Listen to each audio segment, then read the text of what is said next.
So let's start with the oldest of them all. In some sense, let's say dynamics, nonlinear dynamics, or just planetary dynamics, which was the starting point, with Newton's laws, and then that's now practically all gone into the realm of engineering, right?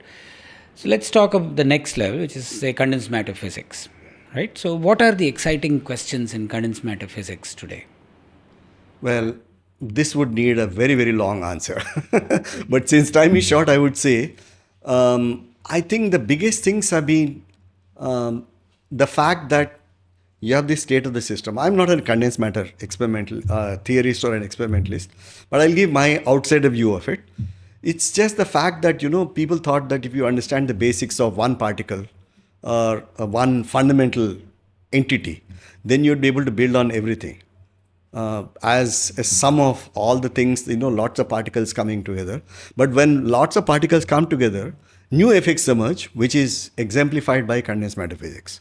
And not just condensed matter physics, but condensed matter science. Now there are lots of aspects to it. For example, the traditional condensed matter, what's called hard condensed matter, crystals and glasses and so on.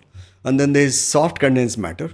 And then there is even this exotic subject, which is now becoming very, very common, is called quantum materials, where you really see quantum effects in their full glory, right? Not just in rarefied experiments like where you are trying to observe some correlations or something like that, but in the condensed matter state itself, there's this new phase of quantum materials.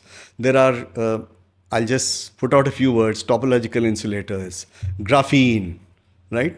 Or there's this various kind of alloys which display very exotic kind of behavior, whether it's transport or optical properties or any other properties, right? And not to talk of the very well-known nano, right? Everything is nano these days, right?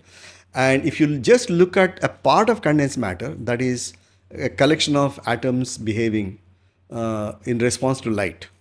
In the optical response itself, there have been fascinating things. There have been quantum wells, which now routinely make lasers. There's metasurfaces, metamaterials. All these display. In fact, condensed matter has gone into a realm of where you can make designer materials, I think in my opinion, and to produce a certain property. And this is a revolution and because condensed matter can be seen, the behavior can be seen in the lab, observed in the lab, the interplay between theory and experiment is so rich that it's one of the most fascinating things. And the last thing, if quantum computers are going to become a commonplace thing, some of the strongest candidates come from condensed matter experiments. Superconducting quantum bits, in which TIFR is doing a lot of work. Sure. And even systems which are somewhat like condensed matter, right? But assemblies of ions and so on and so forth, which may not be actually strictly called condensed matter, but they behave. And in fact, let me also tell you, this soft condensed matter physics, which is supposed to parallel some of the things in biology, is again in for a huge revolution right now.